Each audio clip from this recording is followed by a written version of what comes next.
It is a little after 9:30 on a Thursday night, and we're tuned into Beltway Radio and Beyond, which means one and only thing. It's Chip Chat. Hey! Welcome. I'm asking you guys. Welcome to Chip Chat, everybody. I'm Chip. With me is who are you, Tez? You just told him. There we go. That started with like a question because we spent the last 10 minutes basically in a state of questioning. I think it's fair to say. Trying to work out like some technical details, so I wasn't totally sure. If, we'll bring you behind. Only that bring you behind the curtains of what goes on here at Beltway Radio and Beyond. Yes, I tilt my head every time to read it. Gotta check it. I'm still working on it. Man, things happen. But you know what? This show, it always somehow it gets on. Yeah, it somehow we're like roaches. Oh God, can't get rid of us. Can't get rid of us, Lord. So anyway, speaking of people we can't get rid of, we have a returning guest. Yes, friend of the show. And we're gonna do things a little out of order this week, which is to say we're gonna talk to him first because he's much funnier and cooler than we are. Yeah. So who is it? Who's visiting, Tez? It's Roger Mookin. Yes, he's back. Roger is back. Now a lot of people might be wondering why. Yeah, great question. And it's of course because he wants me to teach him how to smoke brisket. He doesn't. He's trying. I'm watching him on TV. All these seasons of him trying to learn, but don't worry. Okay. Yeah, that's why he's here. But okay. Anyway, maybe some other stuff. But we're gonna also make him play Florida or not. Yes, which we haven't done in a while. We have not. But this one is definitely a good story. Did he? I don't remember the story. Did we give him a story the first time? I don't remember. Yeah, I think we did. I think we did. I'm trying to. Yeah, we can go back and look because I reposted the whole episode this week in preparation. Yeah. We'll also have some other stuff. Maybe I don't know. We got to talk about Memphis. That's the thing. Yeah. That like we have to talk about it, but we promise we won't show you any. Yeah, we're not. Video Yeah, no. Because we're not going to do that. We're not. Yeah, we're over. Like, I don't even know how to say that properly, but. I go speak for myself. I am not watching any. I don't need to. Nope, don't need to see that. We'll have some rundown. You have a Tez talk? Yeah, I found something. I put it on there. I don't know if you got to take a look at it. Whole bunch of others. Whatever. This is not the part that you care about. You want to hear us talk to Roger. That's exactly. Who cares? If Tez talk or not. Stupid intro. Yeah, exactly. Playing it. Who cares? All right. Do you have a word? I'm thinking. I got a word. Okay. I got one too. We'll see if this one works. So we're gonna do all those things, right? Sit back, grab some punctuality. It's fire time. You're listening to the best show, maybe the only. I hope so. Chip Chat on Beltway Radio and Beyond. Sweeps. All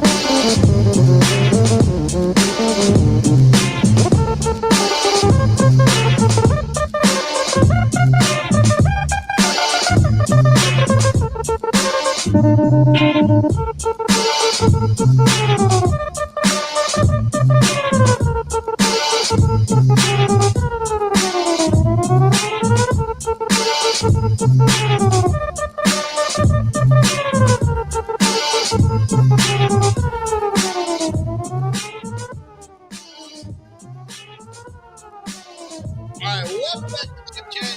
You're on Beltway Radio and Beyond. Yeah, you're on Beltway Radio and Beyond. With me is Ted. What's Mafia? So, all right, let's get to the thing, right? All right, Roger Mooking is a celebrity chef, accomplished musician, producer, restaurant owner, business guy, and of course, former guest on this show, which is probably how most of you have heard of him.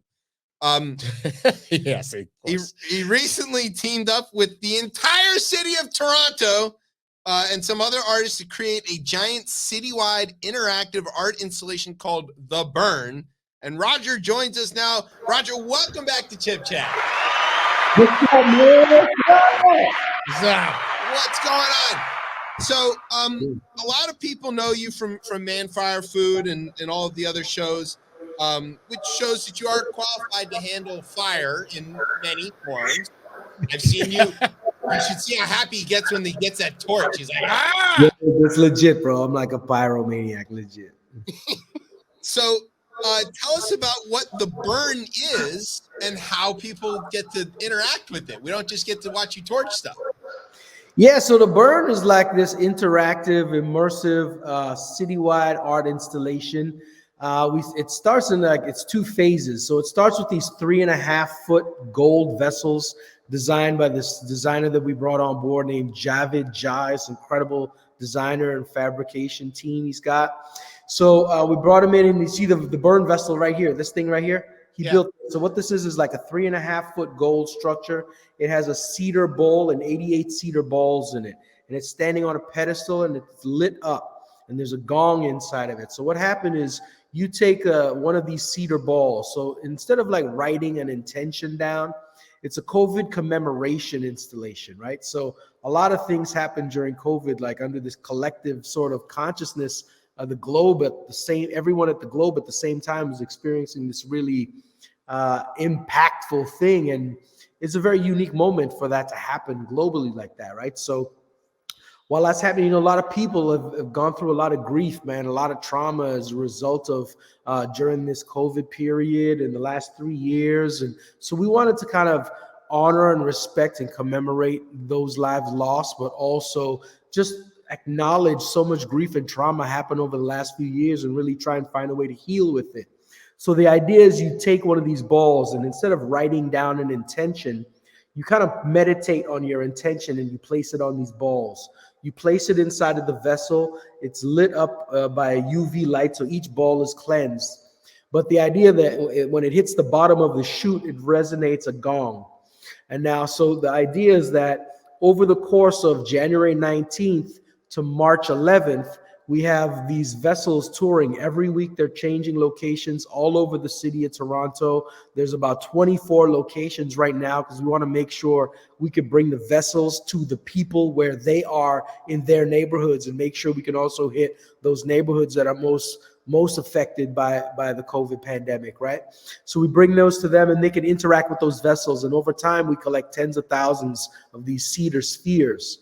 And so what we're going to do is on March 11th, from sunset to March 12th on sunset, we're taking over the main square at City Hall, right downtown central Toronto. Yeah, it's pretty crazy. We're building, again, Javid is building these like 15-foot tall monuments sitting in 30-foot wide pools of water. We have 3 of them going, and inside the cavity of them, they're monuments of perforated steel, light, sound, and fire. And inside the cavity is going to be raging fires. And so we're going to take those cedar balls and burn them. So everybody's intentions that are charged on these cedar spheres, we burn them, and there's a healing and cleansing, balancing with the water and the fire. Fire not only used for cooking, man, it's used sacred ritualistically throughout time, through the human history, across all cultures. We burn fire, right? For cleansing and healing. So we're using that natural power of the elements to really bring this thing alive, to allow people to heal, man. And then we're going to collect all of these ashes, and we're going to distribute them through community gardens so that, literally the intentions of the people of the city are cleansed, burned, healed, and then we take those intentions and repurpose them throughout community gardens throughout the city, right? So this is what the burn is all about, man. It's a really special moment, and the city's got really behind it. The Canadian government's really behind it. We have an amazing team of people behind this project, and it just grows every day. And if you come to Toronto right now, you'll see like billboards off the highway, bus shelters everywhere, radio, TV. Like this thing really kind of just exploded, man, from a really humble idea. It's really, it's amazing. We've been reading about it, but to hear you describe it really brought it even more. Like we I don't know if you know this, Raj, but here in DC, we can't be trusted with that much fire. There was an incident a couple of years ago on our Capitol. They would not let us put up big sets of fire and things in the main square on the mall. Well, this is the thing. What's interesting about that, I think this is the first time in the city's history that they've allowed a fire on this scale at the main square. It's just a special moment, a special execution, and people have really gravitated across the city at all levels to make this thing happen and really embrace it. I tell you, man, it's is a wacky, crazy idea that came from a really dark place. I woke up one morning and this thing hit me. And then I told a team member, curator Umbreen, who I work with the city of Toronto for a few years now. I'm a member of the Awakenings Task Force of the city of Toronto. And we've been rolling out all of this social impact programming for the last 3 years.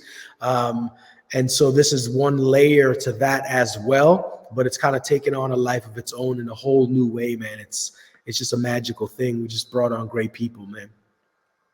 Roger, in working with this, like Toronto, is there anything like you or any advice you would give for, like, say, someone who's skeptical about how art in this way could kind of connect, and how, because some people a lot of times look, especially in government, they don't see how powerful, I guess, art can be to like the community as a whole. Well, half of government. Well, yes, Yeah. in our, yeah, I guess. But I was trying to be a little more broad with it. But yeah, if you was to explain it to someone to get them to like buy into it and again really stress this is why this would be important and why you should invest in it, how would you go about doing that? Well, I tell you, it started really humbly, man. Like I said, I started with Umbreen, this idea, and then we brought in Javid as the designer and fabricator. We brought in Elder Catherine Tomorrow, who's our Indigenous elder advisor on this, to make sure that we're operating properly within the framework of the people of the land, right? So all of those things, and we have like this great advisement team and this production team, really, really humbly, and started really small. And then somehow somebody inside the mayor's office heard about this thing, and they started asking us about it. And they said, wow, this is really cool. Let's build on it. And then they kind of took it into their office as well as our small team. And then that started expanding. And then the Canadian government got involved, and then it started expanding again. So it was never really a moment of having to sell the grandness of the idea. Right. It was Canada. Yeah. No, it's not even that, my brother. I tell you, this is an unprecedented kind of thing to take a thing like this, and it really exploded to this kind We of. have to convince half the country every time that we should pay the debt that we've already incurred, or that it's like, kids should have schools. We can't convince them to then invest in some sort of. But Well, I mean, I tell you, brother, if you're invested in saving lives, art saves lives. Of course it does. I will be first-hand advocate for that. Art saves lives. You hear that? All you pro-life jerks.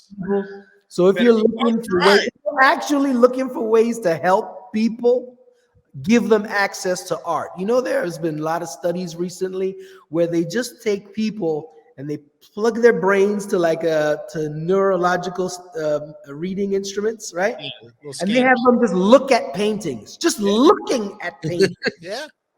Looking at paintings starts to rewire the brain, just looking at it in a museum, right?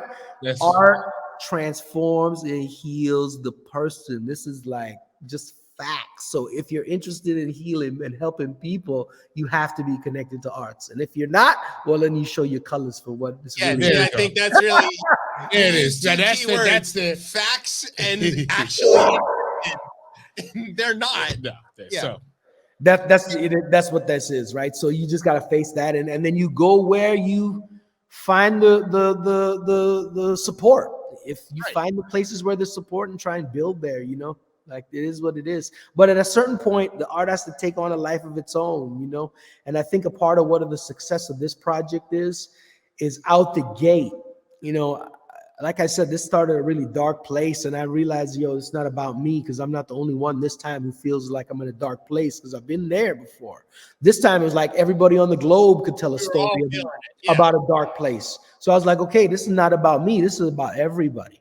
So when we started building this idea out with the team and really started developing it, talking to Elder Catherine and Umbreen and Javid and the production team and all that, my main focus constantly was coming back to, it's got to be universal to everybody. I don't care who you vote for. I don't care who you are married to. I don't care how much money you make. I don't care what your position is on X, Y, or Z. In this situation, I recognized everybody needed healing. Everybody is walking around with some shit, right? Everybody's suffering from some kind of trauma and drama. And it's like, it's not a relativity thing. Yeah, a lot of people have extenuating circumstances. I'm a black man in North America. Trust, there's extenuating circumstances, my brother. Right? I recognize this as fact in this moment, and I recognize that every day. I can't like avoid that. Right? Yeah, This is the pretty much reality. 30% of our show. But at the end of the day, everybody, I can't name one person I know. I know people from every walk of life, every religion, every income. I can't think of one person that I know that isn't walking around with a horrible story. And That's not one. Yeah, several. There's not one person. There's not one person, bro. So in this installation, we washed everything. Not like whitewash. Don't get twisted. No. Everything away and said the way the visuals look, the way the forms look, the way the design, everything has to be universal, right? It's got to be something that everybody's going to understand and know what to do with immediately. And that gets to this question of like, I'm glad that you trust modern Canadians with access to that much fire, but would you trust Americans with a similar installation? Good question is that. So yeah, I just sat back. I gotta tell you, the access to this big fire is surrounded by a 30-foot pit of water. So somebody has to trudge through a 30-foot pit of water before they get to the fire. It's really high up, right? And there's people walking around and handlers, and there's people around. Planning prevents poor performance. I just wanted to get the question out. There you got it out. I think it's fair. With these little, do people ever write things on the little marbles, and has anybody written like the name of their ex on any of them or anything like that? No, initially it started out with a pen and paper, and then people would write intentions. But I had the feeling that people may just write malicious things on there, right? Right. Yeah, right. You're onto something. Charging like these attentions, and I think that for me, there felt like to be something a little bit different about writing it down, and as opposed to like, it's a different thing. You're not gonna go within yourself, hold a thing, meditate on a thing. Meditating is just going within yourself, right? So you're not gonna go. I think it's less likely that you're gonna hold a thing and go within yourself and be malicious, right?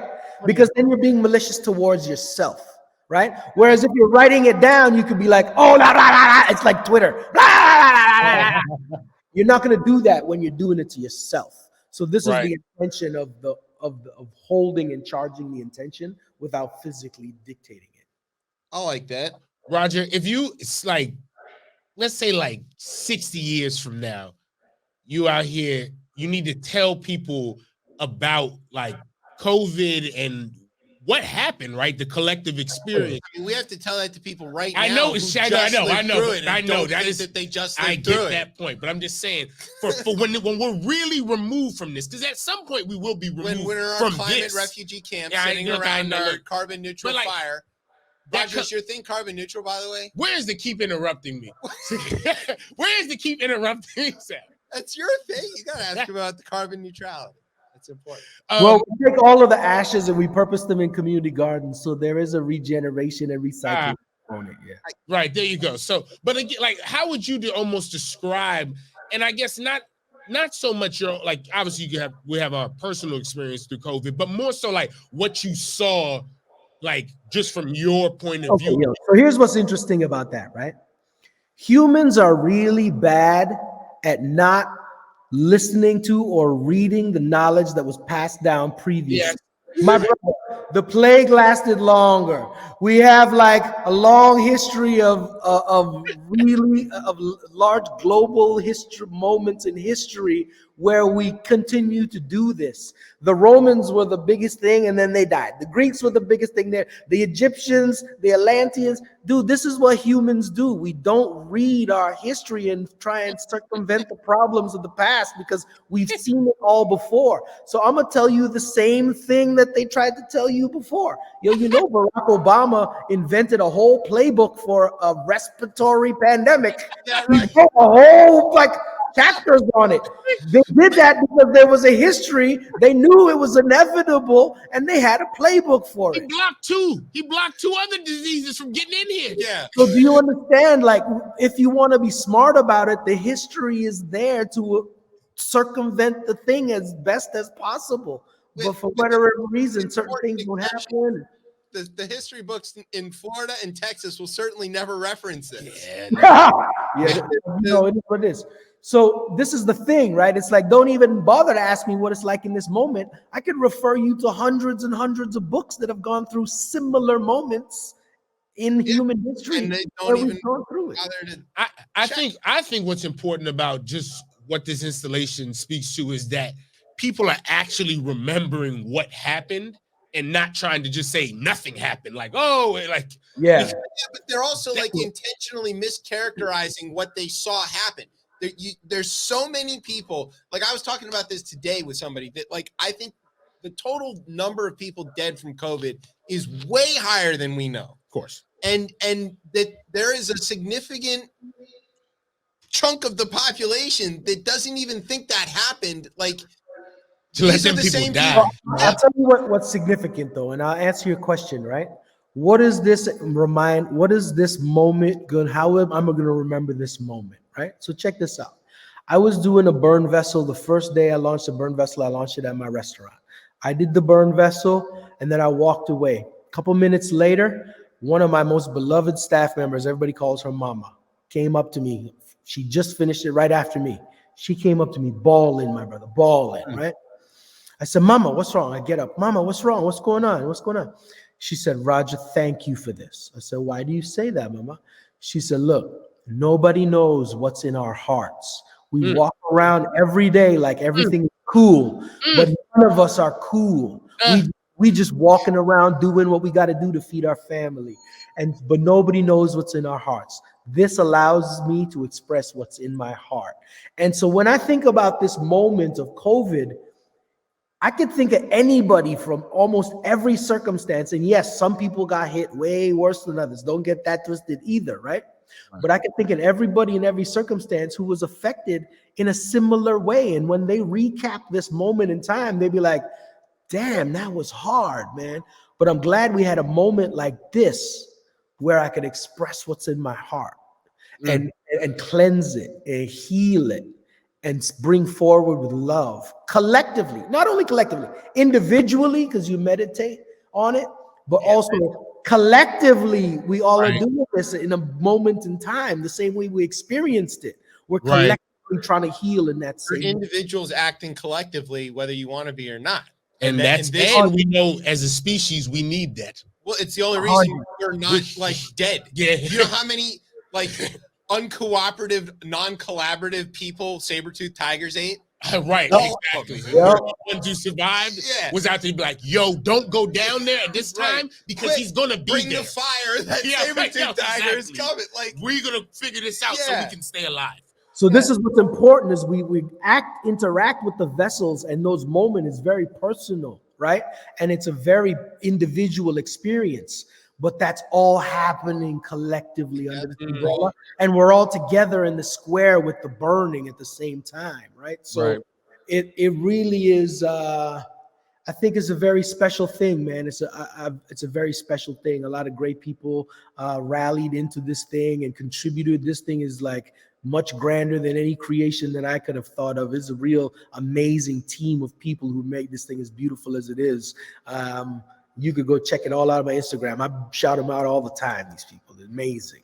But can the Americans participate? Like, is there some sort of like digital you can put a ball in a thing or whatever? Well, check this out. I already know about 6 people who are coming from America. I know 2 coming from New York. I know 2 coming from LA. There's a couple coming from Austin. They found out about it. They're like the fans of mine. One of them is a friend of mine, and they found out about it. They're like, I gotta come and see this. This is like a special moment, man. They're flying on plane. They're like, I already can't get a hotel close by.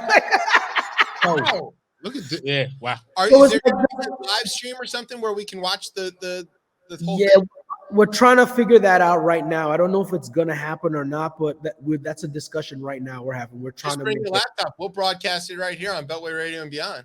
we're trying to make it a live stream thing, man. So we're trying to figure that out. No promises though, because like the more I talk to people, like y'all are not even in near Toronto, like all. we're We're talking to in y'all about it because y'all feel the vibes. You know what I mean? So here we are talking, and it's like, so more and more people that we talking to outside of the proximity of the city are asking me that question. So we're trying to make that happen. So the last time that you were here, it was because your album Edibles, I think, was just out. And as a lot of people who watch or listen to this show know, I apparently have incredible taste in music. As for my 70 some odd thousand views of me being the star of DJ Cool's music video. Go check it out. I hear the music. Not loud enough. Anyway, my question here is, since the last time we saw you, have you won a Grammy because of us, or are you nominated for the awards next week? No, man, but I just dropped this video for this single called Never Thought. Yeah, that's on that record. Yeah, it's on that record. We just dropped the video, I think just yesterday, 2 days ago. The video turned out nice. Actually, just yesterday. The video turned out nice. You go check it out. It's on my YouTube. It's how many views does it have? Oh my God! Get off here! You are corrupted by the views. Okay, I've watched this over the last couple weeks. He's corrupted by the views. Every week we gotta talk about his views. What is this questions about? He's not about nothing. I got asked to be in a music video for friend of the show, Priest and Nomad, and the legendary DJ Cool of the fame. Yeah, of course. Well, there's other people don't know, Roger. I gotta talk. Yeah, come on. That's not for you. You gotta know that one, bro. So everybody knows that one. Yeah, so they recut a version of Music Ain't Loud Enough with Priest rapping all kinds of cool stuff in there. It was really good. And so then they asked me to come be in the video, and I was, and I'm in the opening skit in the video, and then I'm just great in the video. Did you hear that? He said, I'm in the opening skit of the video, and then I'm just great in the video. I am, because I'm in there too. In any case, drinking that confidence juice, bro. He's just Gatorade, just a full size at the sideline. All right, but in any case, this thing is got way more views than anything I've ever been a part of in very, very short order. It hit 10K in a couple of hours. So I know it's not a big deal to you. You millions of people watch you all the time. What are you talking about, Roger Mookie? You're talking about 10,000 views. But so 10,000 views. But his video just came out, so I want to know what the views are at, so we can see how much faster he gets to 75. I have no idea. I don't look at that shit. Exactly. I actually don't. I don't look at it. I don't look at followers. I don't give a shit. I just post it. I post whatever I want. You like it, you don't like it. That's cool. You want to follow? Cool. You don't want to follow? That's cool too. He's making stuff, bro. I'm in the world making stuff. The views and the likes have corrupted him. He's been corrupted in the mind. Let me show you something. How many views does it count for Mama? How many views was that worth? 1 view? 6,000 views? 1 million views? Yeah. We touched that woman in her heart, my brother. You feel me? You feel me, brother? I don't give a fuck about how many views, bro. I touched that woman in her heart with this shit. Right? Although we do hope this episode gets a lot of views, so everybody knows to go check out the burn. Yeah, it's all good. It's all good. That's all good. Blah, blah, blah. I don't run on statistics, bro. I run on frequencies. I run on people, and I run on energy. So it is what it is.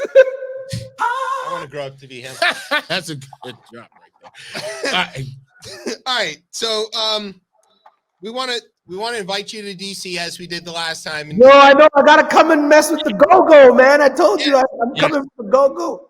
Yeah, we're definitely extending a real invitation. We can actually take you to places. And now the city actually weirdly embraces it. So before they used to kick it out of the city. We named our thing. Yeah, it was like gangster shit, bro. I know why. There was a lot that goes on at these days.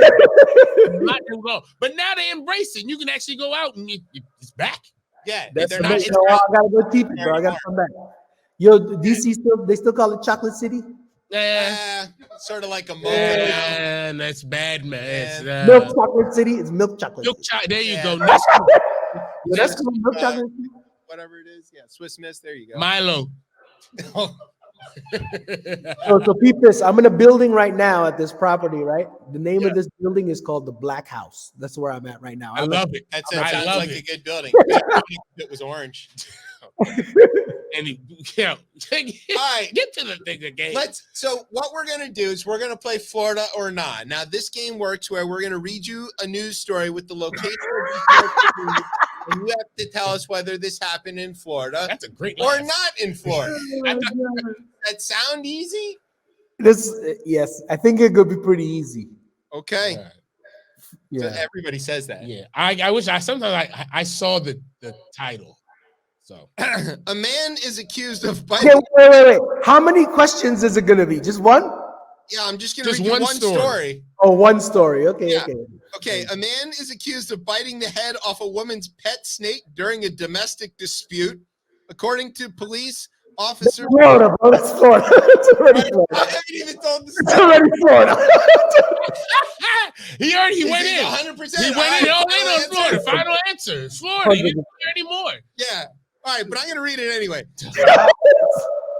When the You police said biting a head off a pet snake. I already know there's meth involved. There's some snake. There's some cage pool. That's Florida, bro.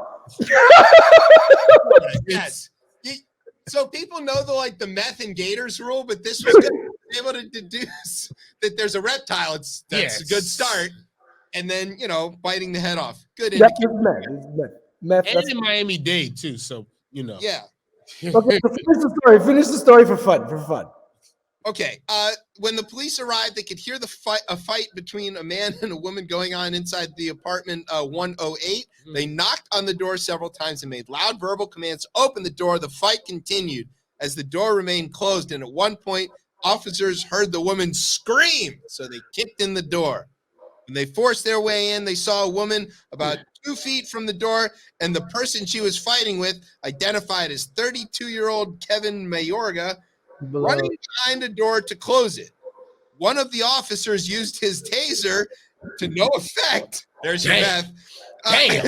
He was then removed from the apartment. Police say he actively resisted. At one point, he struck an officer in the face with his arm, which had a handcuff on it, causing an abrasion to the officer's face. The police said Mayorga continued to resist and was taken to the ground and placed in leg restraints. It was at that point the woman told the officer, all this happened. It was at that point that the woman told the officers that he had bitten the head off of her pet ball python. The dead snake was found next to the door with its head detached. That's Florida. There's no doubt Florida. It's not a question. You can't come up with harder stories than that, dog. You might as well have said there was an alligator and a caged pool. And there was a bunch of people golfing in the distance. Like you've been saying it. Yeah. Oh my God. Gloria Stefan drove. Why are we biting heads off the snake? The shit to do that, man. To bite a head off a snake.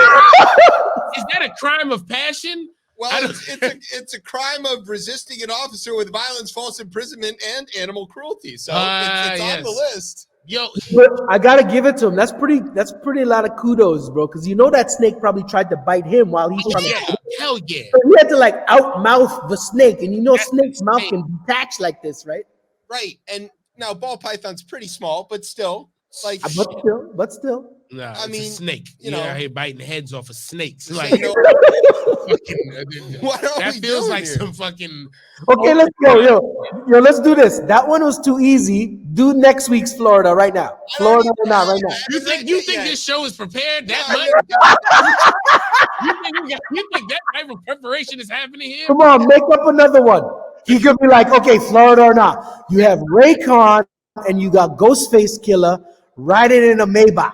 It's like, bro, this is New York. That's not Florida, bro. We know. Right.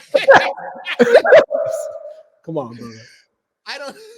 I could tell you a story that I know is going on in Florida right now, but That it's would not. be Oh, now you just gave it away. It was in Florida. Yeah, sorry. Yeah, it doesn't work Well, I that way. thought when I said Mar-a-Lago, that would maybe do it too. So it's there is that story going on. Well, Which one?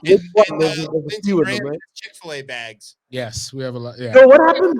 Did y'all sign off on the debt thing? I haven't No, been following. not yet. We're gonna crash the economy, but Yeah, you don't have, worry. You have till June. So Yeah, you'll don't be worry.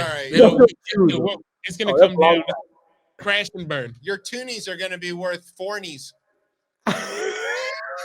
Christ. That was a great vanity joke. That was pretty good. That was pretty good. That was pretty good. That's pretty good. That's pretty good. I'm not mad at that. All right, I'm not proud or ashamed. I'm both. There you go. Nuance. Yeah. Yo, where did you grow up? Where did you both grow up? DC. Yeah, here in DC. Or both DC, born and raised? Yeah.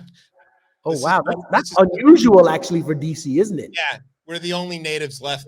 Yeah, yes. It's pretty much the case. I'm by way of England, but Yeah. I've been here since I yeah. was one. Oh, since one. Okay. He's keeping the pound sterling on his own. Exactly. God. Jamaicans and whatnot. Yeah. Jamaicans in London, they love London. Yeah, it wasn't my choice. It was the queen that got them. You know what I mean? It was like, exactly.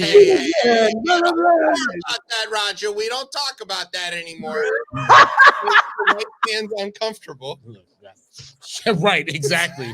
I'm not going to speak ill on the dead. That's all I'll say. Okay. I'll just leave it there because I have some choice words for you. I was just saying that the queen. That's why the so many Caribbean people love the UK has ended up because they love the queen back in that era. Oh, but it's insane though. Like my grandmother, my grandmother loved, bro. Loved.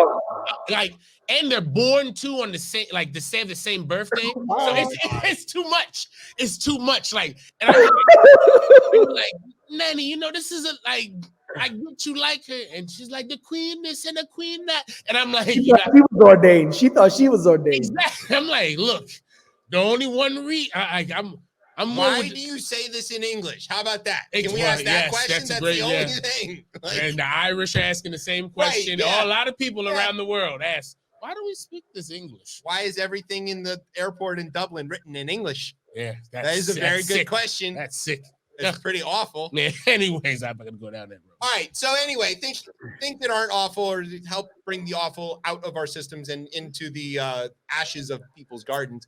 Yeah. Roger, how can people follow the burn? What can they do to interact with it? Digitally from a distance. What's the hashtags, socials, all that kind of stuff? So if you go to toronto.ca/theburn, you'll see everything you need to. There's a schedule of where the vessels are going. More information is going up about March 11th. Thing at the square, so that's all coming down. I'm consistently posting stuff on about it. So if you go to @RogerMooking, all my socials, you peep, and I'm constantly dropping new stuff about the burn. Yeah, thanks. There you go. I'm constantly dropping new stuff about what's going on with the burn, and there's new music coming out and producing new records for other artists as well, and a bunch of stuff going on, man. So a lot of fun. Art saves lives, my brother. So we out here just contributing to the body of human art in the world, because there's not going to be a lot of human art left in the next 5 years. Yeah, that's true. What a decent person. I wish we had more decent people. I think there are decent people out there. This is a good example. I think there are decent people to the world. I think it takes folks doing things like this to help bring together the decent folks. Example. So yes. Okay, well, Roger, you're our example of a fantastic guest, gracious with our technical trouble, and just a very impressive person taking care of the world in all of the ways that they need it, through art, through music, and through food. So that is the wraparound of humanity right there, right? It's all the culture things at once. Did you write a play or anything recently? Because if we can add that to the list. Call me back in 6 months. I'll tell you about that. Of course, we already know he's on it, right? He's already on one. Right now, 6 months we'll be able to let you know, but it's just. He's a quadruple. Hey, do you need anybody to play like an annoying radio host? Hey, look, ready to jump in here. Look, he's like, I'll make the views hot, like that video. I'll make the views hot. Going up. We got the views. Jim's got the views going up. That's cinematic gold. What can I say? Oh God. All right. Roger, we know it's a school night. We have to get on to the rest of our annoying show, and we know that you have important things to do tomorrow. Yeah. So if there's any more places people can buy your records too, where's a good place to buy the records? Yeah, just search out Roger Mooking on every one of the streaming things. You can go peep it out there. It's all there. There's videos, YouTube, Roger Mooking YouTube. So all the stuff is out there. If you're questioning where to go to my social or go to my website, rogermooking.com. It'll direct you to everything where you want to go. So there's a good point. The SEO, he's strong. Yeah, he's good strong on that. in the With your SEO. very His name is going to identifiable go. name. It doesn't Yeah, matter. but that's the thing, right? There's only one Roger Mooking in the world. It's not like my name is like That's true. Jim Jones, or like, I guess that's a bad example. Maybe that's a bad example. But so it's like it's easy to get all the handles. You know what I mean? Right. No, we understand. We're Beltway Radio. There's nobody wants to be that either. All right.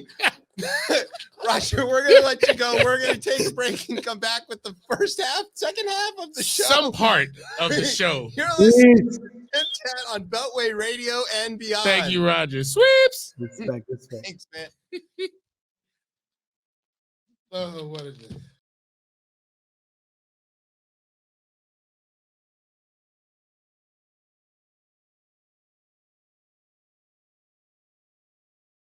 You know it's gonna happen. I made my daddy a promise. I put in them Mr. Dallas. Yeah. Choke her tight, adjust my color. Oh, true work. We came from projects to process. Hey. I never thought that it would. Course you did. Understood. Now I get back to gap. Make the stallion making good. Need to pick the pipe of the pipe that I was smoking good. Now I'm giving back to all the people from my neighborhood. I'm blown. Why you blowing up my phone? I don't know why you keep buzzing around and you know it's no fly zone. Get out my eyes on. Now you all up in my face. Who'd have thought your story fall apart like MySpace? I never thought that it would come to. Thought you'd come to. Now we steady fighting like one, two, like you want to. But I was shocked like how they got Mike. It's not right. It's knock. How they tried to rock you like night. But who's there? We just sophisticated apes, so who cares about who runs away with whose heart and whose hair is not theirs and whose face is Botoxin and what toxin is toxic when we all gonna wind up in the same little boxes. But still, I never thought I'd see a dog with a jacket. Kind of pointless, ain't it? What's more important is who's packing and what's love and who gives a shit if she wants her. And why's everybody an influencer? And everybody got a sex tape and a black face in their past till they got a real black face in their ass. And who thought rich people would be depressed? They must have ran out of people to oppress. Man, what a mess. Like eating pork for sushi and wearing Gucci. Or having surgery on a coochie or homeless veterans asking for Lucci. Man, it's loco, so I come to poke hole until the truth come out this chokehold. It's no go, oh no. Should I just put my finger in a wet socket? Nah.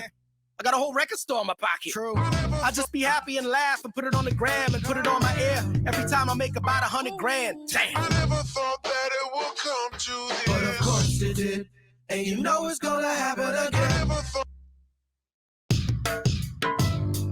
And you know it's gonna happen again. Never thought I could move thousands. Never thought jumping in the crowd would keep me grounded. Never thought I would find purpose in the mountains. Never thought I'd be making love to my accountant.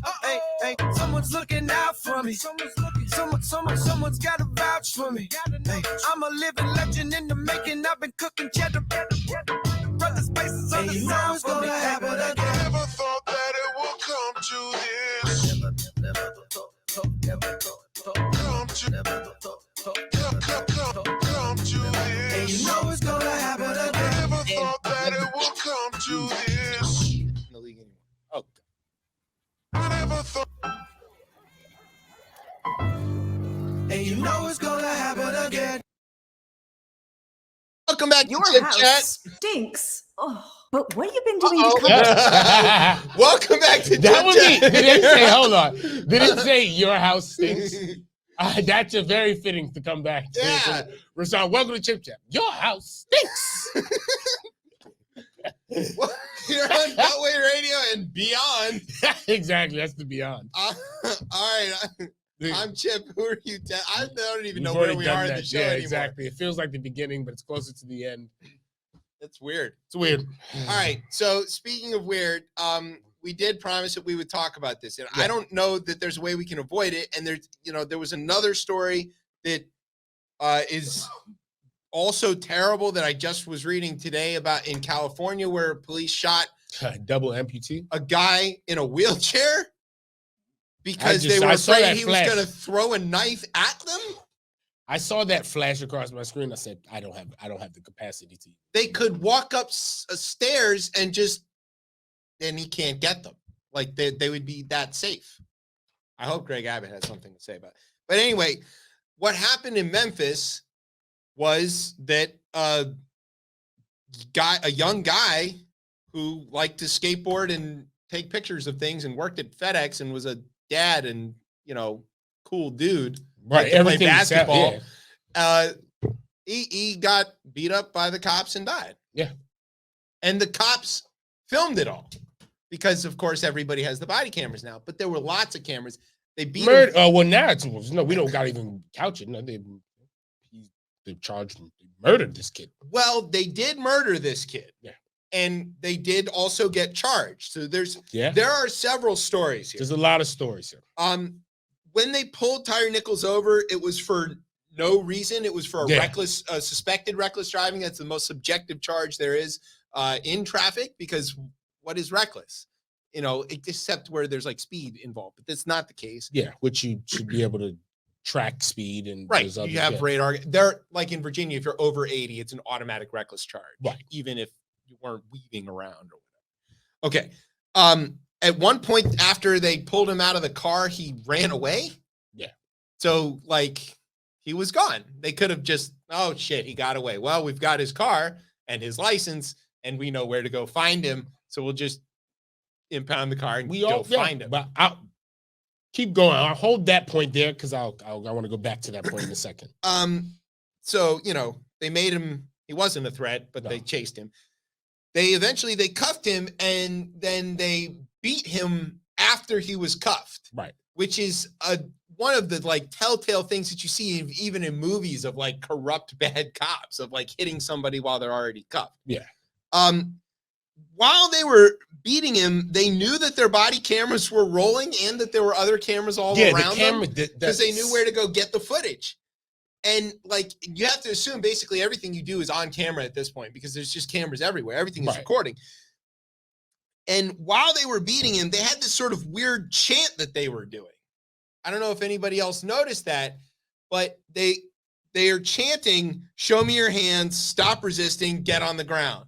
But they're all chanting it at once. And there's 71 different commands were given in the space of about 30 seconds which somebody reviewed on the tape. Yeah. And he couldn't show him his hands because they had been cuffed. He was on the ground and stop resisting. He wasn't resisting. They were on top of him.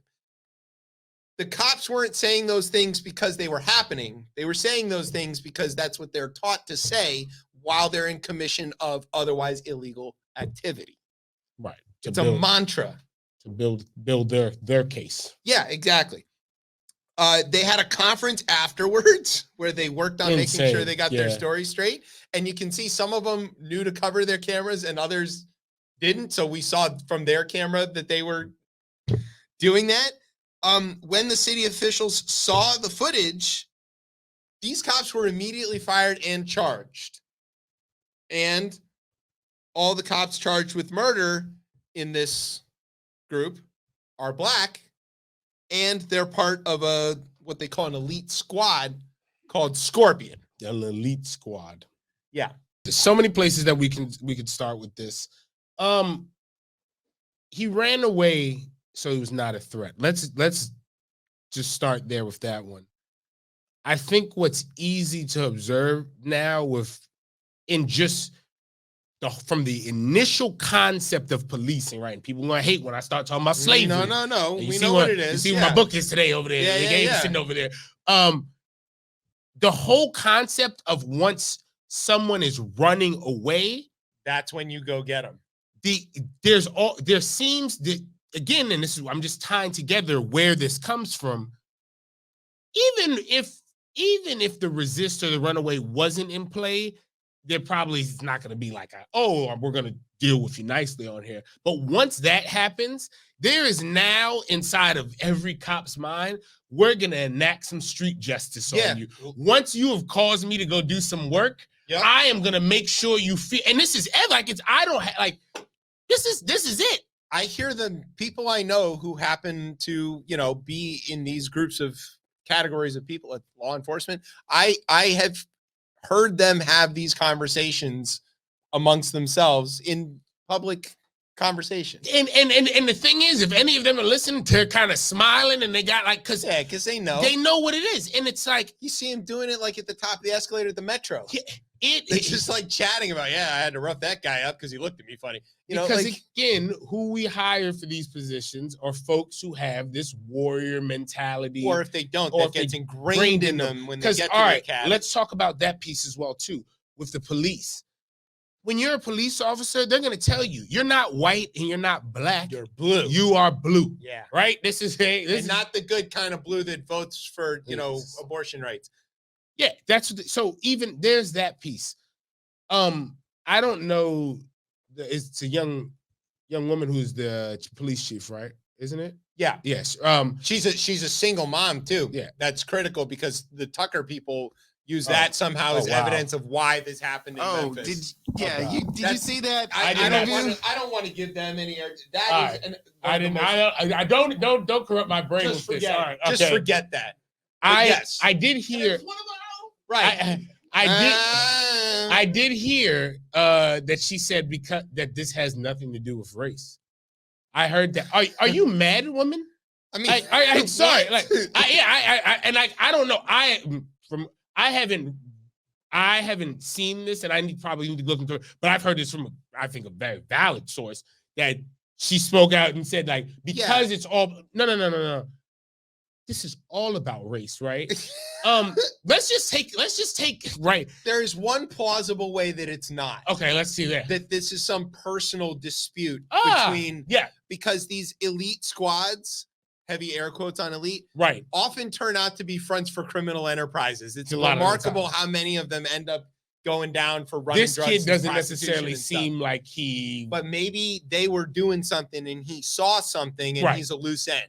That's the only way it's not about race, is if it's about that level of corruption. From how who sold me was that it because these are black officers, this doesn't have anything to do with race.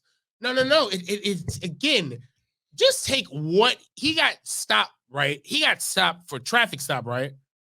Going to his mom's house. Yeah, going to his mom. They're like, I think it's somewhere around like 8 times more white people who be driving cars out here. Yeah. We never hear about this. No. I never hear about the white person getting snatched about the car or even stopped from the beginning. Like, it doesn't happen.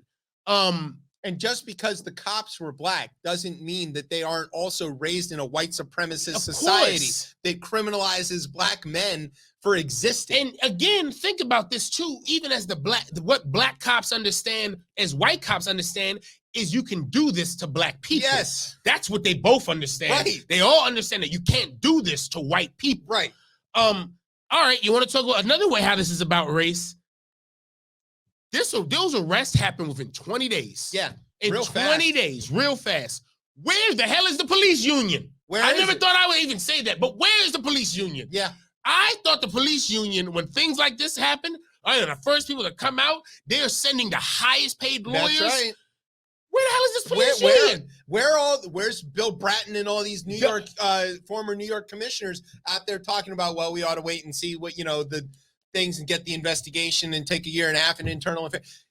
Sharpton and Crump both kind of hit on this when they were, I've been listening to them talk about this, is that the quick justice, or at least quick arrest of the perpetrators in this case, that was probably a showing your hand kind of level of mistake by the police, because they'll never be able to stonewall another one of these investigations. If these guys are arrested and charged within 20 days, the next time a white cop kills a black man and you don't get it in 20 days, your time just got a lot shorter. You used to have a couple months and people would be like, all right, well, they're just working, like in 2-3 months level of charges. People that seems to be where we kind of came to. Now you got 2 weeks. I mean, but you know what's going to happen in 2 weeks? Suspension. That's what's going to happen. They're going to suspend the officers. When they suspend them, then they're going to send out the very high-priced lawyers that go out in front of TV and say, oh, being a police officer is dangerous. It is. It's dangerous. It's a dangerous job. Right. That you chose. And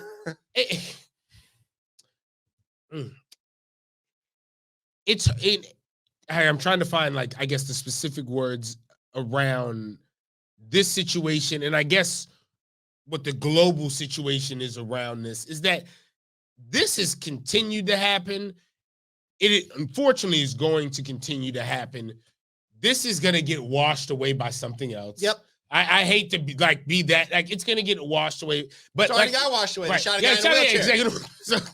So I hope that eventually, right, things eventually, like, are going to, like, I think things eventually have to turn. I don't know when that turn happens. You keep saying that. Probably not going to be in my lifetime. I don't see it. Doesn't seem that way. But we do need to continue to talk about these things. I don't think folks need to continue to watch. I don't like the sensationalism of the video. And I know that if it weren't for the videos, these arrests wouldn't have happened. So it's a very if it weren't for the public seeing the videos, there might not have been enough of the public pressure on whatever. All right. So speaking on that, this is Brian, the producer. Yes, the cops were already arrested. They were already fired. We already know what happened. Why show the video? And especially publicly.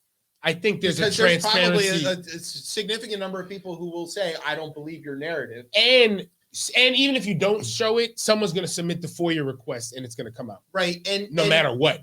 But I think, here's my point on that. I felt that seeing the video, to me, again, we already knew what happened. It's like another innocent person pulled over, getting killed by cops for no reason. I don't need to see the full video of that. I don't care. Don't want to see a clip of it. I'm done with that. But I think that's up to us. It's a plus, yes. No, but it's up to us not to watch it. I think not to watch it. But what I'm saying is, it's like. But then again, yes, it is up to us. But still, the news media will take it. It's there for their, again, for a lot of people to discuss about. It will be constantly discussed like we are now. And unfortunately, again, it's another conversation. Mm-hmm. There's no action. The only action, again, it will happen in Memphis. Those guys are going to get convicted regardless. Right. But the national conversation of what we are really looking at in these circumstances is still not happening. And the main reason for that is, as long as you have certain politicians in certain places who are going to sit on their hands, on their asses, and do nothing. When I saw Don Lemon interview one of the city council members of Memphis, and he cried after he saw that video because that was like the first time he ever saw it. And it was just the first question he asked, like, how did you feel about seeing that video? And he had to turn away and pull himself together because it was ridiculous. And I felt that is like, again, if he fully knew about this, then it would have been properly changed right from the jump. But again, when you have an organization or that's why a unit, the videos kind of have to exist. Yes, I get that. But the thing is, there are a lot of people who need convincing that this is even still happening. Yeah. They don't understand. Again, are we convincing anybody? Are we convincing anybody? Yeah. And in addition to the fact is, like, the people that we have convinced, what are they doing to push the narrative? Is like, we need to make full-on changes within the police department and in our cities. And it doesn't matter about more people on the ground or whatever type of defund the police situation we're trying to do. It is like, this has been constantly going on for eons.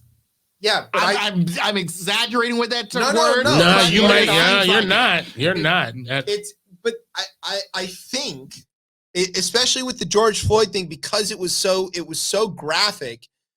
There were I don't know what the numbers are, but there was a not small number of white folks who did not think that this was really the lay of the And land. we were all at home. Who That and too. yeah, and who saw this and something changed, and they went, you know what? I think actually things are the way my friend down the street was talking about. I think for that one there, though, it's also that being with COVID raging at that point, everybody being at home, and almost all the like throes of life at you. Because I assume for most white people, it's like, I'm white. I don't get I don't get time. I don't get time to think about this shit. Much what it's So like. it's like, whatever, I'm white. And like and being at home and then being able to like almost soak that in a lot. That people are still human. Like you would hope there would be a human emotion or response to that. You can make the case that the videos being played all the time is sensationalist, and it is, and is serving some sort of bloodlust, which it I is. think it is very much that. It is that, but I think it is also having some positive effect on the people who need this effect. I mean, there are a lot of people who don't believe this. It's stuff. News, right? So there are people like at a certain point, people are gonna report the news. They're entitled. People are entitled to know what's going on. I mean, that's why we have a free press. But like, I am choosing not to watch these things anymore. I've listened to it on like in excerpts of it. Oh God, I was crying in the car. I couldn't. Insane. I mean, shame on you, NPR. Insane. How dare you play that while I'm trying to drive my kids to school? It's not. I'm not going to watch it, but I don't want them to stop putting them out. No. Because you got to record all this stuff, and you got to play it, and you got to make it an option for people to see, because there's still people out there who don't think, oh well, it's equal justice. It's not, and they don't. But they don't. They got to see it. And on these special units. Yeah. When you create these special units with folks, you're almost right. You're giving a sense of power that they already have, super authority, like a super authority. Yeah, and you have again, these units are usually patrolling certain small areas, right? So now they become the overlords of said area, the occupiers of that area. And when someone is occupying something, they were going to use force to continue to occupy it. That is just kind of how power kind of works. In unfortunately, you need these units. You could be using units like this in completely different ways. You could be without guns, without there could be other things. Could be elite lawn mowing units. That's right. Like helping to. I mean, right? Could be yeah, anything. That is true. Elite Anything. Litter pickup unit. Yeah, anything. Just could be anything else. And the other thing with the cops, what they're going to come back with always is that they're going to have that story about that one time that a traffic stop went wrong. That one time. Okay. And I'm not saying like, obviously these things probably happen in that profession. Signed up for that. So, but also that one time that traffic stop went wrong, if you flip that mirror around and for every person of color, they're hoping it's that one time that it doesn't go wrong. Yeah, that's a life or death situation for them every single time. Every single time. And the cops are just and you're the ones with the power. At it. Yeah, and bulletproof vests. Yeah, like you're playing at danger. I understand it is dangerous being a cop. Yeah, and there are risky things about traffic stops for sure. There's also risky things about like missing a signature on a contract or something like that. I mean, that can cost lives or whatever. The whole thing is like, if you chose this as your job, you chose to possibly make a sacrifice. I mean, that is what nobody is pressing you into this profession. But again, what it comes down to, and I saw this again firsthand in my own neighborhood a few weeks back, where I watched a cop not even move after 20 shots is let off during rush hour on Georgia Avenue. Right. Sitting a block away, did not move. And it's fear, right? And yeah, but they're not fearful when they're the ones that have this like absolute dominance situation. They've got 4 or 5 of them. They're pulling over a guy they know that can't even say, excuse me, let me get my license to them. And they've got guns and sticks and bulletproof vests. Right. And I think though, cops in a general term move on a sense of fear. And I just think in that job, that doesn't that can't is work not conducive to anything. to protecting and serving. No, you can't. It is conducive to oppressing and stealing from. Yeah, and they don't. And like, I get it. You don't see common man in these people. You don't see like No, all you see is your bogeys. friend, or you don't see in these people. You don't see that. Like, so I mean, but again, what else am I asking from the police? That again, the whole institution and what it comes from. It's not like it. And that's why I understand why folks say we need to build this shit from the ground up again. I think we do. I mean, but that is literally the only way. And I think folks are always going to look at that like, oh, well, what do you mean? But again, I even understand why the folks who are so pro-police move that way, because the police work for you. Yeah. The whole system. Until it doesn't, though. Fair. Everybody I know That's fair. who's like one of these Blue Lives Matters with I their had a stupid you're so stickers or right about whatever that. I had a conversation with the second someone. they get pulled over, they're like, that guy was out of line, and blah blah blah. They're all for the cops right up until they're not. Yeah, or they have some type of relationship with a cop, a friend, family member, and then they just say some off the wall shit, and you're like, oh, whoa, like yeah, or their friend is over at your barbecue, exactly and he's talking about, hey man, this guy, he ran from me, so when I cuffed him, I whooped his ass for 5 minutes. Like, you just gonna tell me that in public? Like, that's a thing? Okay. And then what are you gonna do? What, like, even like, right? You would think Well, like, don't ask me. all right, well, yes, I know. Oh my god, you put an anonymous tip line. I mean, but even then, like, someone's gonna see that shit and laugh, because they are a unit. They are strong. They are a gang. Yeah, that's what they are. Gang. That's the problem. Is it elite squad or not? Basically, the farther you zoom out, the more because if they're an elite squad and they're protected by the badge, they're not just themselves protected. It's the entire department that is part of that. And so what are the police if not a criminal enterprise that is legally authorized to operate? They're privateers. I mean, that's essentially the deal, right? Yeah. They've got a letter of marque. It's right on that badge. Lets you do whatever you want in commission of justice. And then, like, what? They run the streets. And these cops, that's exactly right. That's why when you see the people out protesting and they say, whose streets, our streets, like, that's why we're trying to take that shit back. We're trying to speak it into existence, but it's not our streets. But it's not. It is not our streets. They run the streets. Yes. Your life, or not everybody, in a sense, everyone's life, but there's more not so, a white person in America whose heart doesn't drop every time a cop gets behind him too, because you see those lights and you're like, oh shit. Like, again, once you're out there, anything can go south very quick. And I think the cameras are an improvement. The cameras are an improvement. And also, too, I feel, I'm just thinking of things that folks are going to say back, well, he ran. He ran. Not at them. No. Away from them. He ran away from them. And if you have followed anything, and if you've been alive for a short period of time in this country, like after age 11 or 12, I get why someone might run from the police. I might. Because what is it? Fight or flight. Yeah. And fight, we know what that's going to do. Well, and flight, you know what that's going to do. You know what that might do. Yeah. I mean, Tyree Nichols was compliant. He was. So he was on the ground with his hands cuffed behind him. They picked him up and kicked him. They even propped him up for another guy who missed his chance to beat him before and came running over and punched him in the face while he's being restrained by the other two officers. That kind of cruelty.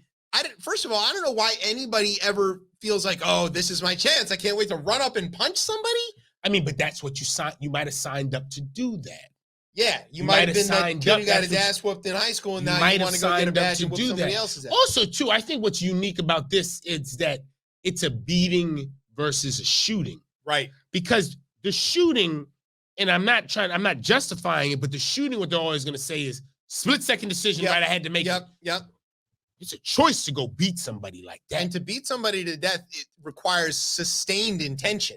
Yeah. That's, I think, with the thing about the quick pull, right? Right. You might have that instant fear and then instant remorse. That can happen. But if you're beating somebody to death, the first time you hit him, you have to get over that remorse immediately and keep hitting them if you're going to kill him.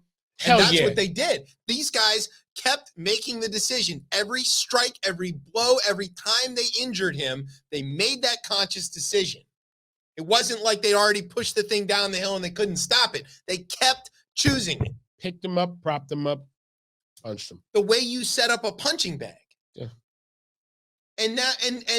And good. I'm glad they're charged. I'm glad they're not going to have an easy time in jail. I can tell you that. I again, a kind folk, a kind people. Because sometimes I get why people walk, because there was a collective like, yo, F all of this, forget all of this. It'd be a cold day in hell in this country. I swear to God, like, Yeah, it would be a cold day in hell, yo. And I know the only thing I can say that would be close to that, they pushed all those people on reservations. Yeah. When they said, fuck all this Right. shit. And went Yeah. and said, fuck that. Yeah, they literally put them in camps. Yeah. So Yeah, we've seen that movie several times. It's a goddamn shame. That's Yeah. just a goddamn shame. So anyway, that's us processing that thing in front of you, and doing it in the way that we feel is least damaging to our audience. Yeah, exactly. Because we don't want to probably stayed on it too long. Yeah, that's all right. We needed to do that. You want to do a break, or you want to just get to some rundown? Let's go rundown. All right, let's do this part of the show. It's called the rundown. This is where I tell you about some stuff that's going on in the news. This is the international edition. This is wrong. This features your best buddy. Yeah. Well, your maybe two best buddies. If you wanted to guess, was there anything that we agreed with Vladimir Putin on? I heard what he said. It's a pretty short list, I would imagine. I want to say I do not condone any. We're not saying we agree with strikes them, of missiles to rain down upon anyone's head. This might be on that very short list. Boris Johnson, said that Vladimir Putin threatened him with a missile strike in an extraordinary phone call in the run-up to the invasion of Ukraine by Russia. This is a crazy quote if it's in here. The then prime minister said Putin told him, quote, "It would only take a minute." Mr. Johnson said the comment was made after he warned that the war would be an utter catastrophe. The claim is made in a BBC documentary on Putin's interactions with world leaders over the years, and the Kremlin has, of course, called this a lie. Who knows? Mr. Johnson warned Putin that invading Ukraine would lead to Western sanctions, more NATO troops on Russia's border, and blah, blah, blah. He also tried to deter Russian military action by telling Mr. Putin that Ukraine would not join NATO, quote, for the foreseeable future. Way to sell out the Ukrainians. Right. But Mr. Johnson said, quote, "He threatened me at one point. He said, Boris, I don't want to hurt you, but with a missile, it would only take a minute," or something like that. Jesus. Jolly. That's the quote from Boris. Quote goes on, "But I think from the very relaxed tone that he was taking, the sort of air of detachment that he seemed to have, he was just playing along with my attempts to get him to negotiate."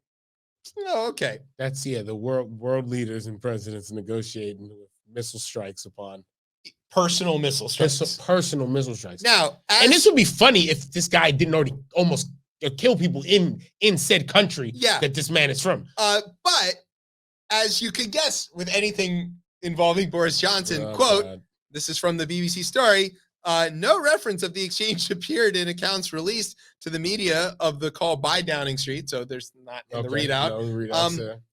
But with all officially arranged phone calls, there's always detailed minutes taken by number 10, and, it's in the archives. So if this actually happened, it's possible. We're talking to the number one embellisher, though. So you're talking about a guy who lies so frequently, George Santos was taking notes from him.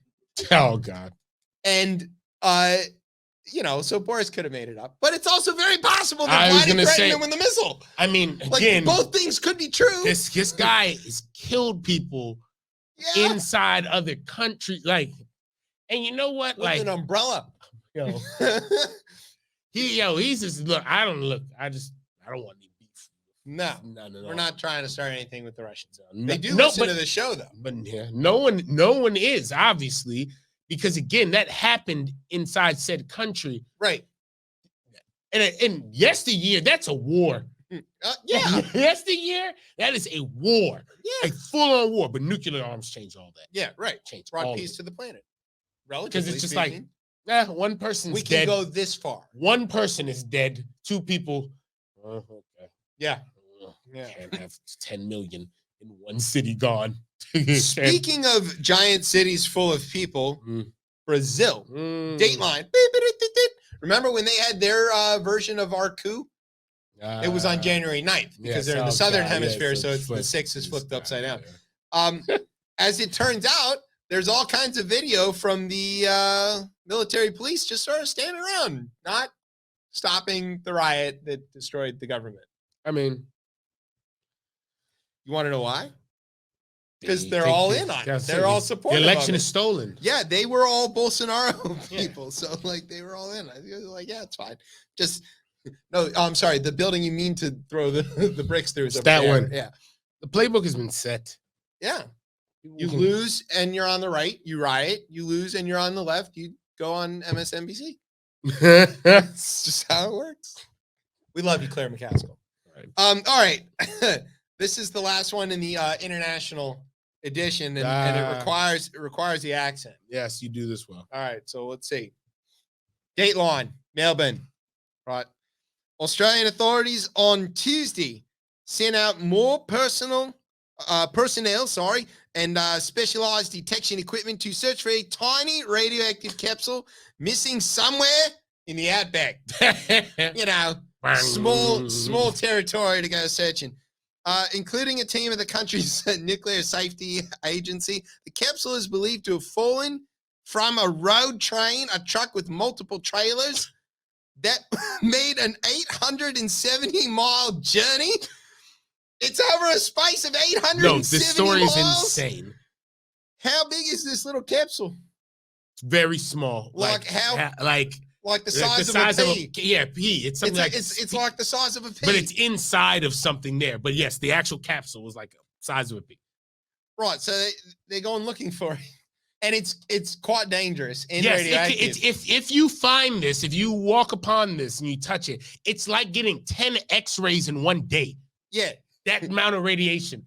10 X-rays. That is not, again, it's not safe. Like each time you touch it. Yes. So like exactly. If you picked it up and like holding it in your hand and like taking a selfie with it or whatever, you might be dead by the time it posts on Instagram. Very soon. Right, so radioactive. Or you'll grow more arms and legs. Right, right. You can take more selfies.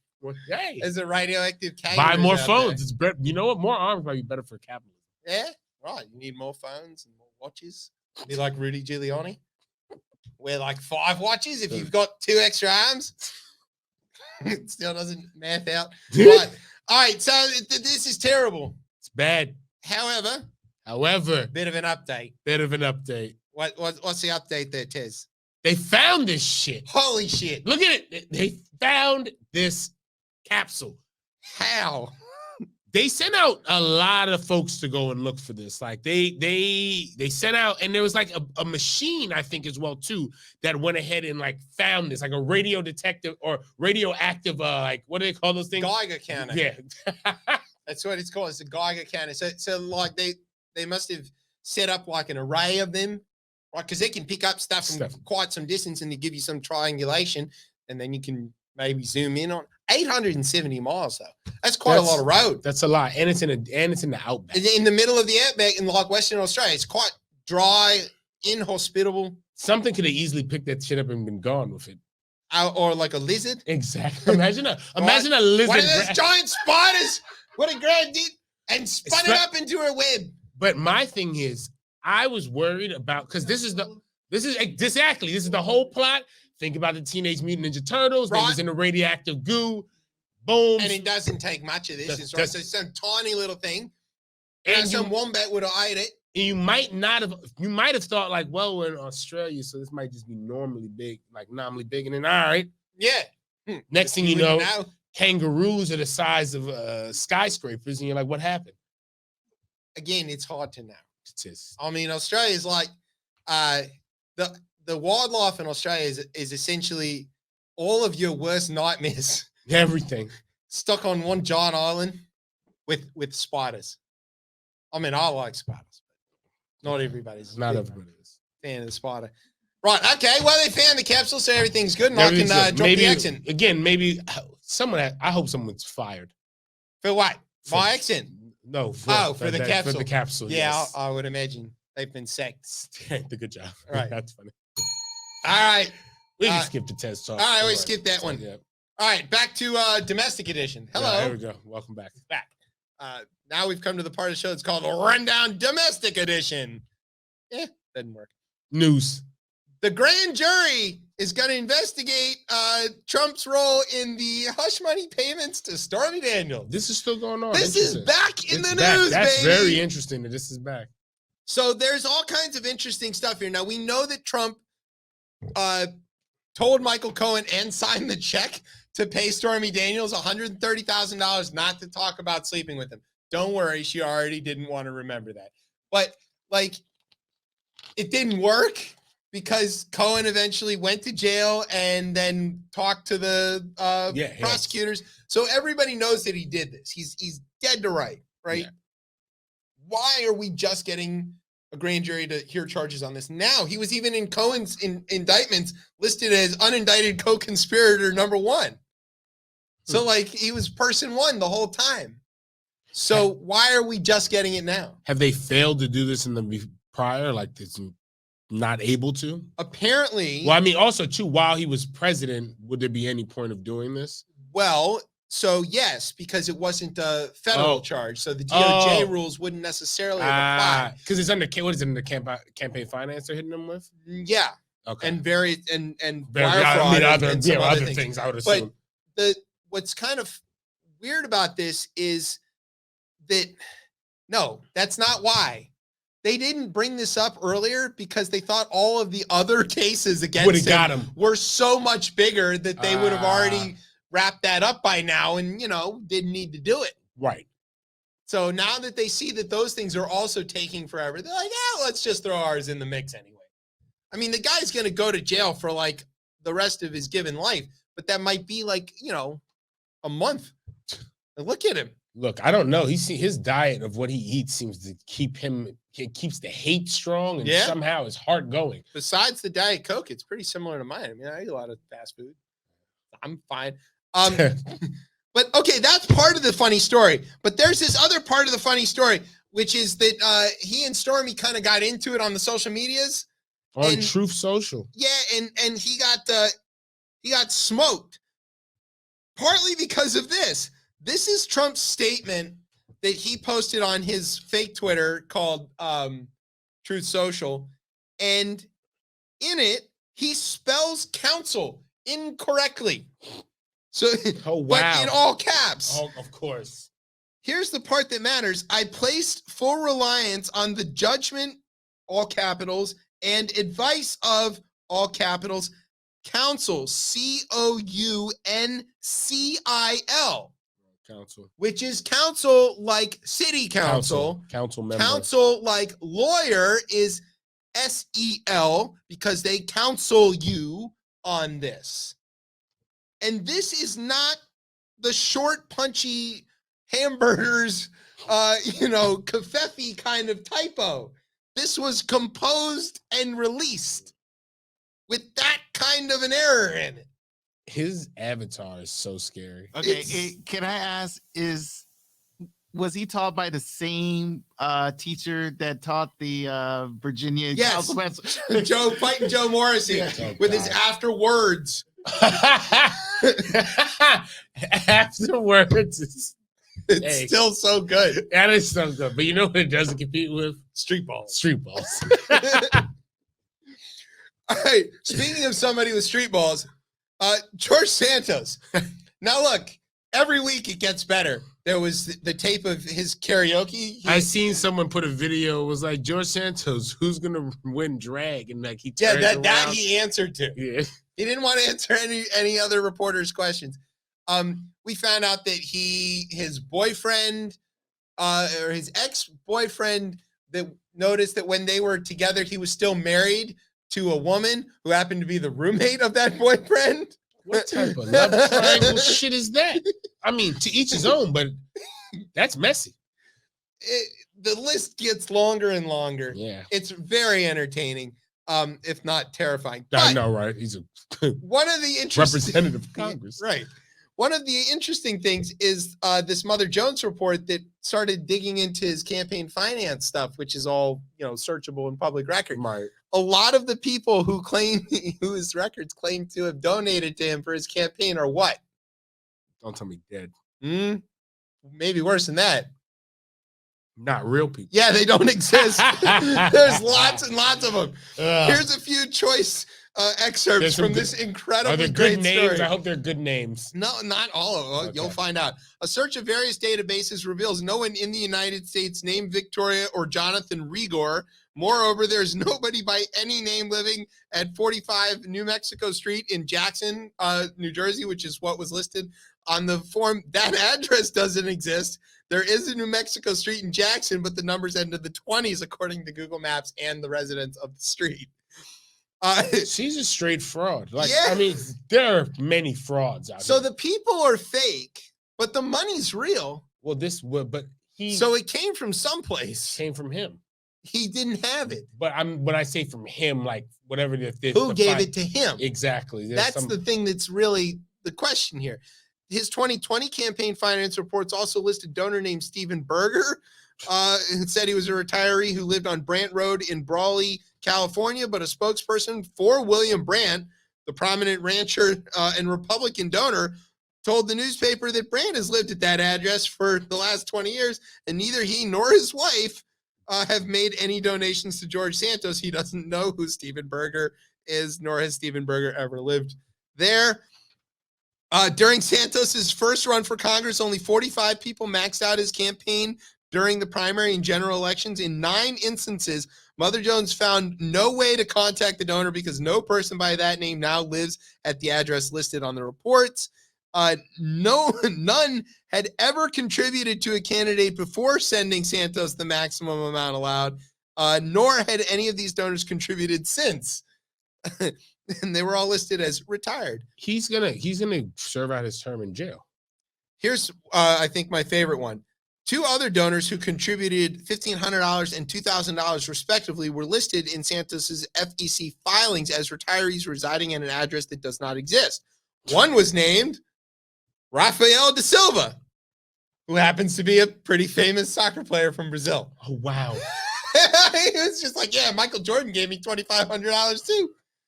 This guy he's gonna serve out his time in the Congress in jail because there's no. I mean, they need the vote. He's not gonna be able to vote present though. Right. One of the 8 supposed retirees who contributed the maximum to Santos is Carlos Suarez. He is listed in the FEC filings as residing in a 2-unit building in Flushing, New York. According to a resident at that address, no one named Carlos Suarez lives there. She says she does not know anyone by that name. A Nexus search found no Carlos Suarez living within the zip code. Who? Carlos who? This one's He don't good live too. A second retiree named Steve Caruso, who topped out Santos's list on, according to the filings, was living on West Fingerboard Road in New York City. There is no West Fingerboard Road in Manhattan, but there is one on Staten Island. The home there that corresponds to the street address in the filings belongs to a Polish immigrant. He told the newspaper that no Stephen Caruso lives at this address and that he knows nobody by that name. Yeah, Stephen. I feel like Stephen Caruso has a He's out there with delicatessen. Robinson. He has a delicatessen or something that he like. I mean, at this point, we can just make up what we want for these people, right? Right, yeah. I can just make whatever. It doesn't matter. They have great cannolis. Sure. It's Stephen Caruso's delicatessen. All right. This guy's insane, man. What's going to finally do it, though? I mean, Nothing. they're He's gonna a leave vote. him there, right? Yeah, I say they need the vote. Did you see? A special election, you know what's going to happen. Did you see that Dumb Kevin and Cinema had dinner together? They did. Yeah. The reporters caught him. What did they have for dinner? I don't know. Lobster, because they're both spineless too. Oh gosh, that's good. Delicious. All of that joke is true. Okay, you want to get a Tesla? Look, the price drops didn't look very nice. I always say that. Look, I was like until March, second, third. I was like, I don't know, but they seem to explode. Well, they might explode or catch on fire. Or just or randomly stop in the middle of the highway. But there's a new thing that they're also failing at. Oh God. Let's call it basic integrity. Hold on. Did this say that the steering wheel is popped off the damn? Yep. Okay. The steering wheel reportedly Come came on, off Elon. while the See, this is why you vehicle was didn't in need to buy motion. Twitter. Right, he's so distracted. The steering wheels are Steering jumping. wheels are coming off the damn carts. This guy did like again. This that company, regardless of how I feel about it, like the name and all of that. Yeah, He kind of modernized the whole like this EV market. yeah. And like, what are you doing? Like, he's about to get ousted. Well, so the steering wheels on the new ones, they're really smart steering wheels, right? They have all the stuff, the sensors and all So the things. smart they come off. They're right. They're so smart. They want to get off the Tesla too. Exactly. They know it's about to They explode. can see it. Like, fuck this noise. I gotta get out of here. Get the fuck out of here. I know what you count on don't. The driver to take. Yeah, right. I'm connected to this shit. It could blow at any second. Get out while you can. Don't worry. It's a self-driving model. That's helpful though. If the steering wheel gets out, then you get out imagine before. the steering wheel warning you. Oh my god! Like the canary in the coal mine, but the steering wheel on a Tesla. Hey, this thing is about to explode. Dude, you have 20 miles. Do you try to go? How much do you get out, or do you go like 10 miles if it tells you 20 miles before the shit explodes? Yeah, I'd probably see if I could get to the 7. Oh, just like gas. Yeah. Oh, risky. Well, Risky. Get to the 7-Eleven. I can get a Slurpee. Yeah, good way to go. Walk home, yeah. Good way to go. All right. Speaking of disgusting things that aren't Elon Musk. Now look, I want to be clear. I got this story out of a reputable newspaper called the Washington Post. Yeah, fair. This is like a real newspaper that reports. No, that's not the failing. It's the fake news. Amazon. Amazon owned. Yeah. Okay. Also, we need to caveat this by saying we know that Japan is weird.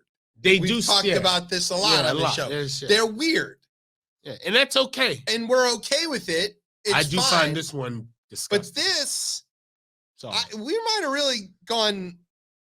I don't understand. This is. Hold on, let me just read the first. Back to Tide Pods? Can I read the right? Yes. Exactly. Back to zombies. Yeah. Yeah. Just start eating the bath salt again. Because I'm gonna read this first sentence here.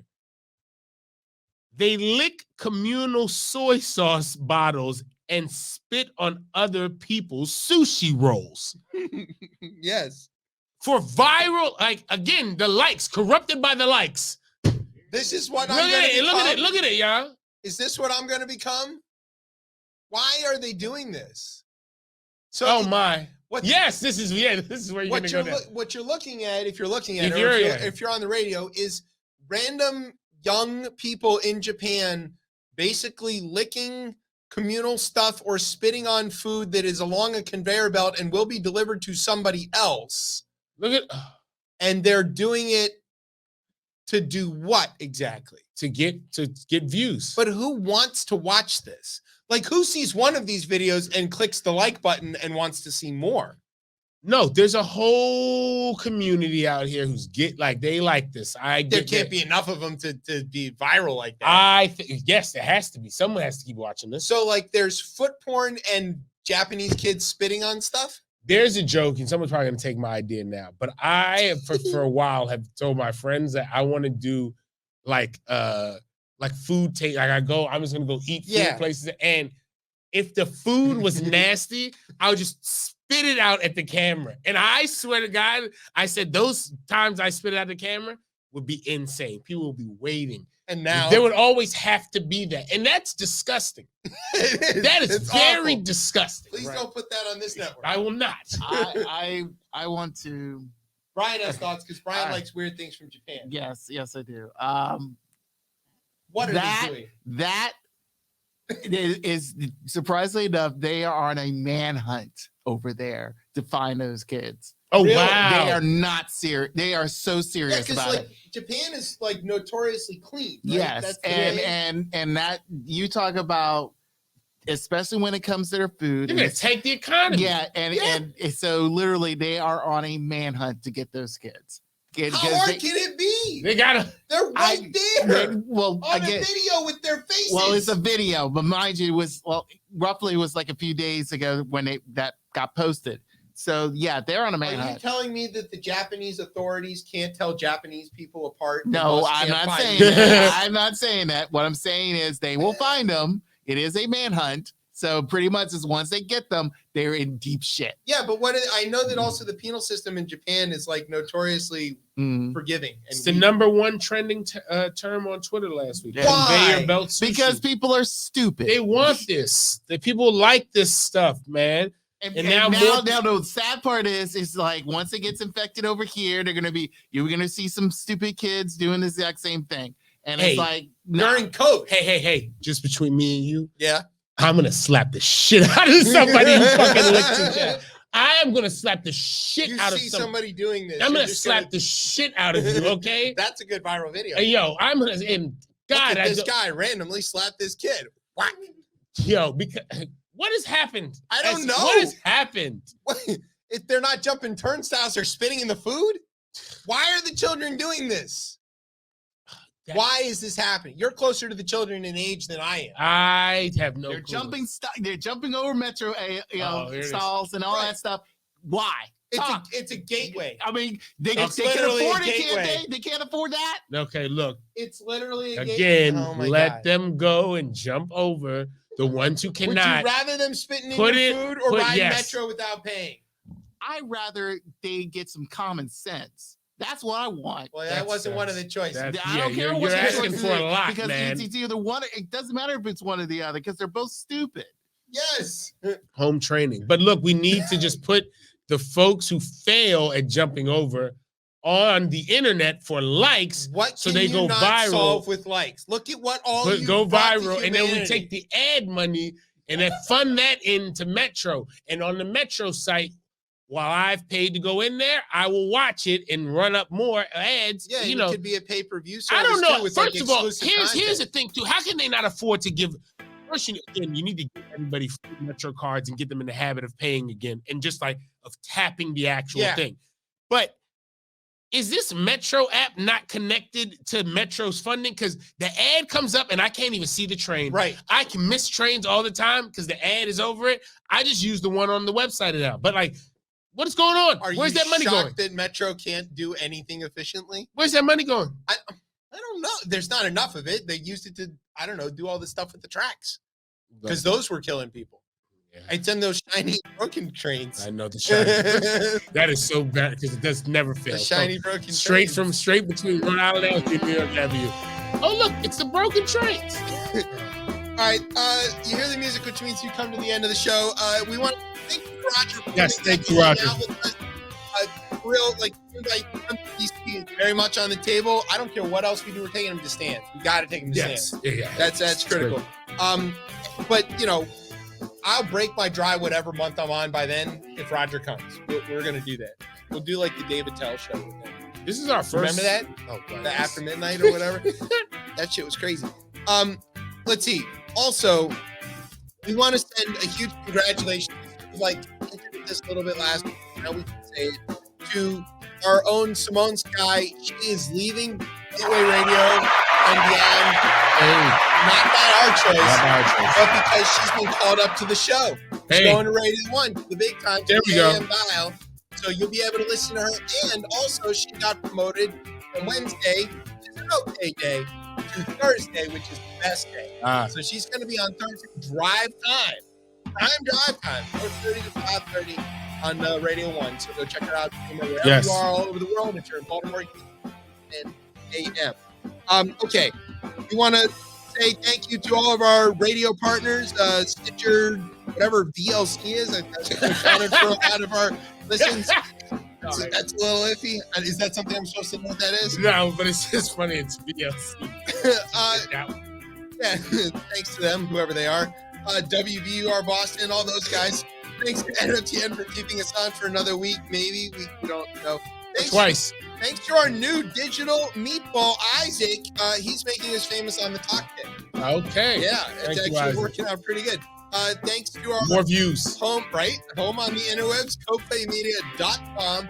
And thanks as always to our family here at Beltway Radio for making us sound as smooth as the burn in Toronto, which you definitely need to go check out.